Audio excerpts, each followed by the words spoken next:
Yang paling menyedihkan dari wilayah di malam-malam Khamis yang sebelumnya. Malam ini kita diambil dari kita sosok manusia mulia, penerus perjuangan Habibuna Muhammad sallallahu alaihi wasallam. Dan kalau ilmu itu mau dicabut, Nabi bersabda, "Innallaha la yaqbidul ilma intiza'an, walakin Allah yaqbidul ilma biqabdil ulama." Allah tidaklah mencabut ilmu itu, cabut aja begitu, cabut kayak ngambil baju daripada badan, tapi Allah mengambil ilmu biqabdil ulama. Hatta la yabqa aliman, kata Nabi, sampai tidak tersisa aliman, satupun orang alim. Wa ja'alan nas ru'usan juhala. Kemudian para manusia ini akan menjadikan para pemimpin mereka di dalam tariqah mereka, di dalam organisasi mereka, di dalam yaitu negara mereka, ru'usan juhala, para pemimpin yang goblok. Na'udzubillah min dzalik. Dalam urusan agama pemimpinnya goblok, dijual agamanya. Dalam urusan negara pemimpinnya goblok. Goblok urusan negara semangat betul. Dijual negaranya, betul. Dalam urusan organisasi pemimpinnya goblok, dia jual organisasi. Sehingga apa yang terjadi? Wasuilu, nih manusia ini kemudian akan ditanya, wa aftau, tapi luar biasanya si goblok ini aftau, memberikan fatwa, wa dhallu, sehingga dia tersesat, wa adhallu, dan menyesatkan. Na'udzubillah min. Makanya penting sekali di hari mumpung masih banyak para ulama yang masih hidup, mumpung masih banyak para ulama yang masih mau berjuang, ayo kita bersama para ulama. Tidak harus antum menjadi NU untuk berjuang, tidak harus antum menjadi FPI untuk berjuang, tidak harus antum menjadi PA 212 untuk berjuang, tidak harus jadi partai umat untuk berjuang. Cukup antum berjuang karena Allah, antum berjuang karena Rasulullah. Apapun harakatmu, apapun pergerakanmu, apapun kumpulanmu, apapun keinginanmu, sepanjang kau sandarkan kepada syariat baginda Nabi besar Muhammad, sepanjang kau ikuti ulama yang istiqamah, maka kau akan selamat di dunia wa fil akhirah. Saudaraku, di dalam perjuangan yang terpenting adalah ikhlas. Di dalam perjuangan yang terpenting adalah ibtigha'a wajhillah. Di dalam perjuangan yang terpenting adalah mengejar daripada ridhonya Allah Subhanahu wa taala. Ada satu orang berperang luar biasa, dia punya perang. Dia bunuh setiap orang-orang kafir, sampai dilaporkan kepada Habibuna Muhammad. Dilaporin nama Nabi ya Rasulullah, fulan bin fulan, perangnya luar biasa. Dia bunuh orang-orang kafir. Dia berada di barisan terdepan dalam berperang. Apa kata Nabi? Ini rajul, hadar rajul. Ini laki-laki matinya mati dalam keadaan su'ul khotimah. Allah. Ini perangnya bareng Nabi Muhammad, saudara. Ini orang perangnya bareng Nabi Muhammad. Berada di golongan terdepan. Dia bunuh orang-orang kafir, saudara. Tapi ternyata ketika dia matinya su'ul khotimah. Apa yang terjadi? Sahabat yang dikasih tahu oleh Nabi besar Muhammad sallallahu alaihi wasallam tentang ini orang, akhirnya penasaran. Dia ikutin dia dalam berperang. Di belakangnya orang ini ke kanan, dia ke kanan, orang ini ke kiri, dia ke kiri. Ternyata apa? Begitu terjadi peperangan yang luar biasa, dia terjatuh, hampir meninggal. Dia ketakutan karena dibunuh oleh orang kafir. Dia tusukkan pedang ke dalam tubuh dia sendiri sehingga dia mati dalam keadaan bunuh diri. Na'udzubillah min. Na'udzubillah min. Kenapa? Dia berjuang bukan untuk agamanya Allah. Dia berjuang bukan untuk Rasulullah. Dia berjuang biar dibilang pendekar. Dia berjuang biar dibilang pahlawan. Dia berjuang biar dibilang orang hebat. Dia berjuang biar berada di garis terdepan. Biar merasa dielu-elukan oleh manusia. Maka orang-orang yang seperti ini, malahum fil akhirah min nasib. Dia tidak akan punya bagian di dalam akhirat. Karena di dunia dia sudah dapat jatah dari apa yang dia kejar daripada keinginannya. Wala'iyadu billah bidzalik. Ada satu manusia yang luar biasa. Al-Imam Abdullah bin Alawi bin Muhammad Al-Haddad radhiyallahu taala anhu warda menceritakan di dalam kitab Da'watut Tammah. Beliau menceritakan tentang satu manusia yang luar biasa bernama Uwais Al-Qarni. Siapa ini Uwais Al-Qarni? Layak baubihi. Ini manusia nggak dianggap sama orang. Kalau ngelamar orang anak gadis nggak bakal dikasih sama bapaknya. Rambutnya ajak-ajakan. Bajunya cuma 2 biji. Dalam kantongnya nggak ada bulus. Tapi dia orang yang dikatakan oleh Habibuna Muhammad berkata kepada ya Umar wa ya Ali, idza laqaitumah, apabila kalian berdua bertemu dengan Uwais Al-Qarni, mintalah ampunan, mintakan maghfirah kepada Allah lewat Uwais Al-Qarni radhiyallahu taala anhu wa ardhahum. Siapa nih manusia yang luar biasa? Ini manusia nggak mau dikenal sama manusia. Ini manusia hanya pengen berhubungan dengan Allah. Dia sembunyikan kebaikannya, dia sembunyikan ibadahnya, sampai-sampai orang menganggap dia sebagai orang gila. Saking dia kalau ibadah nggak pernah mau ada orang yang tahu. Dia adalah manusia yang berbakti kepada ibunya. Dia adalah manusia yang menyedekahkan daripada rezeki yang dia dapatkan. Saking rahimnya, saking kasih sayangnya dia kepada manusia yang lainnya. Ini Uwais Al-Qarni ketika makan, kemudian ada anjing yang lihat dipotong dibagi 2. Kul mayalik, apa yang ada di sampingmu makanlah. Saya akan makan apa yang ada di sampingku. Dan ketika beliau makan, dia berkata, ya Rabbi, jangan kau tuntut aku kalau ada satu manusia di muka bumi ini yang kelaparan karena aku nggak tahu. Allah, sallu ala Nabi Muhammad. Sallu ala Nabi Muhammad. Beliau berperang bersama Sayyidina Ali. Beliau berperang bersama Sayyidina Utsman. Beliau berperang bersama Sayyidina Umar. Luar biasa beliau.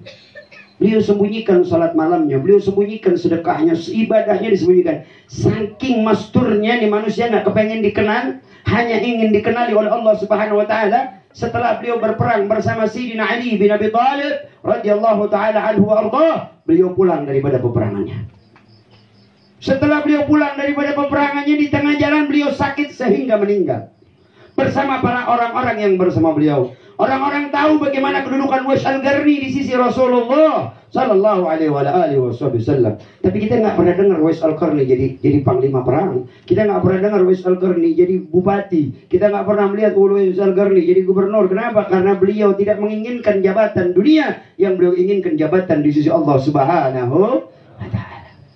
Uwais Al-Qarni ini begitu meninggal dikuburin sama sahabat-sahabatnya. Begitu dikuburin, jalan di sahabat-sahabatnya ngomong di tengah jalan, astagfirullahaladzim, kita lupa nggak kasih tanda itu kubur daripada Uwais Al-Qarni. Kita lupa nggak kasih tanda daripada kubur beliau. Ayo kita balik lagi, kita kasih tanda kubur beliau. Begitu ini orang-orang pulang lagi ke makam Uwais Al-Qarni, itu makam sudah hilang, sudah. Masya Allah. Itu makamnya hilang, nggak mau dikasih tanda, nggak mau diziarahi, karena beliau hanya menginginkan Allah Subhanahu wa taala. Amalnya sir, nggak pengen orang lain tahu. Maka kita sekarang hari ini, saudaraku, ini orang kalau udah dicinta Allah begini modelnya nih. Kadang-kadang Allah sumputin, Allah sembunyiin sampai orang-orang nggak kenal sama dia. Makanya saya sering ngomong sama teman-teman, kita punya majelis ini majelis eksekutif. Nggak semua orang bisa datang. Berat buat datang ke majelis kita. Kenapa? Karena majelis eksekutif. Allah nggak kasih masyhur di dunia, mudah-mudahan Allah berikan masyhur fil akhirah. Amin. Allah nggak berikan masyhur yaitu fi alam dunia, Allah mudah-mudahan berikan masyhur fi alam malaikat. Amin. Ya Rabbal. Maka itu adalah ujian dari perjuangan kita. Itu ujian perjuangan. Isbir, sabar, karena sesungguhnya kita berjuang untuk Allah dan untuk Rasulullah. Betul? Betul? Betul? Dan Allah Subhanahu wa taala lewat nabinya mengabarkan kepada kita, innallaha idza ahaba 'abdan sarafat dunya minhu kullih.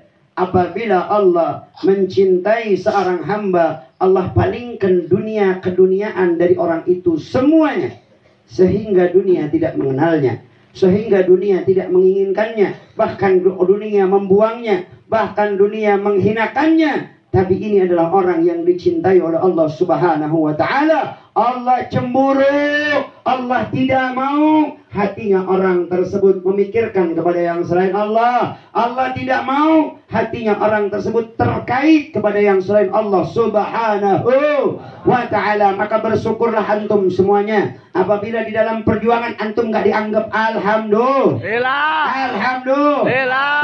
Berarti itu semua antum dalam berjuang tidak dianggap oleh manusia, berarti antum yakinlah perjuangan antum akan dianggap dan akan diberikan pahala yang berlipat ganda oleh Allah subhanahu wa ta'ala. Ajran azima, pahala yang luar biasa yang Allah berikan di sisinya. Amin ya rabbal alamin. Maka seharusnya kita ini bersyukur apabila perjuangan kita, apabila apa yang kita lakukan kemudian tidak dihargai oleh manusia, kemudian dihinakan oleh manusia, kemudian dilecehkan oleh manusia, bersyukurlah. Itu artinya antum lillahi ta'ala dan Allah mengajarkan kepada antum untuk ikhlas. Sehingga kelak ketika Allah subhanahu wa ta'ala bertanya kepada kita, ya Umar, ya Mukhlisin, ya Razi, ya Habib Razi, ya Habib Syekh, ma taf'alun, apa yang kalian perbuat, ma tasna'un, apa yang kalian perbuat di dinillah, untuk agamanya Allah subhanahu wa ta'ala. Kemudian engkau akan berkata, ya Rabbi nujahid, ya Rabb kami berjuang di jalanmu, kami berjuang menegakkan syariatmu. Yang lain dikatakan kadzabtum, kau berbohong. Kau berjuang untuk ingin dikatakan sebagai kau pejuang. Kau berjuang ingin dikatakan yaitu sebagai mujahid. Kau berjuang untuk dikatakan sebagai pahlawan. Dan kau sudah dijadikan pahlawan di muka bumi. Dan kau sudah dijadikan mujahid di muka bumi. Dan kau sudah dikatakan sebagai ustadz di muka bumi. Sebagai pemimpin para pejuang di muka bumi. Maka kau tidak lagi dapat jabatan di akhirat. Tapi ketika kau di dunia dibuang, kau di dunia disingkirkan, kau di dunia kau dilecehkan, maka insya Allah kelak di akhirat Habibuna wa habibukum Muhammad sallallahu alaihi wasallam, Habibuna wa habibukum Muhammad sallallahu alaihi wasallam akan datang kepada antum semua dan memeluk antum dan berkata, hada ummati aftakhiru bikum, ini adalah umatku yang aku berbangga kepada kalian. Amin. Amin.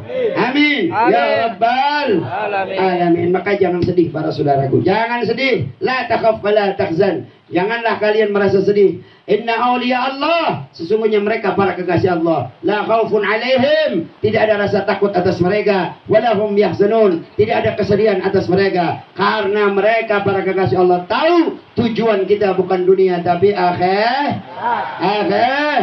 Alhamdulillah. Allahumma khtimna bisyahada. Amin. Ya Allah, akhiri hidup kami dengan syahid. Amin. Allahumma khtimna bisyahada. Amin. Allahumma khtimna bisyahada. Amin. Allahumma khtimna bisyahada. Amin. Allahumma ij'al, ya Allah, jadikan di hati kami kecintaan kepada Nabi besar Muhammad, kecintaan kepada keluarga Nabi Muhammad, kecintaan kepada ulama-ulama yang Nabi Muhammad. Ya Rabbal alamin. Terkhusus anak akan memberikan wasiat kepada antum semua. Sebelum ini majelis kita tutup, anak kasih wasiat kepada antum semua. Amin. Hai para pejuang, hai umat muslim, hai umat Islam, bersatulah dalam kalimat la ilaha Muhammadun Rasulullah. Ikuti para habaib, karena itu adalah tali antum semua untuk sampai kepada Rasulullah sallallahu alaihi wasallam. Tariku bikum mustaqalin ma in tamassaktum bihi ma lam tadillu abada. Aku tinggalkan dua perkara yang berat kepada kalian, pusaka yang berat kepada kalian.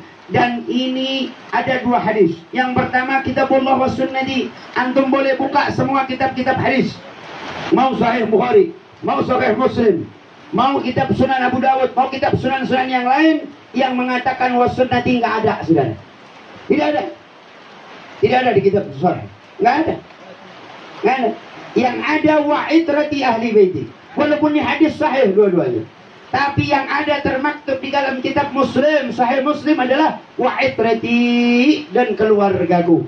Kalian berpegang teguh kepada kedua, yaitu keluarga Nabi dan Al-Quran, insya Allah antum semua akan selamat di dunia wa fil akhirah. Cintai para habaib bukan karena ilmunya, cintai para habaib bukan karena gantengnya, cintai para habaib bukan karena kayanya, cintai para habaib bukan karena dermawannya, cintai para habaib karena di dalam dirinya mengalir darah yang mulia Nabi besar Muhammad sallallahu alaihi wasallam. Dan perlu diingatkan kepada antum semua, man harabahum ana harbun man harabahum, kata Nabi, aku memerangi siapapun yang memerangi para habaib, wasilmun man salamahum, dan aku berdamai dengan siapapun yang berdamai dengan para habaib.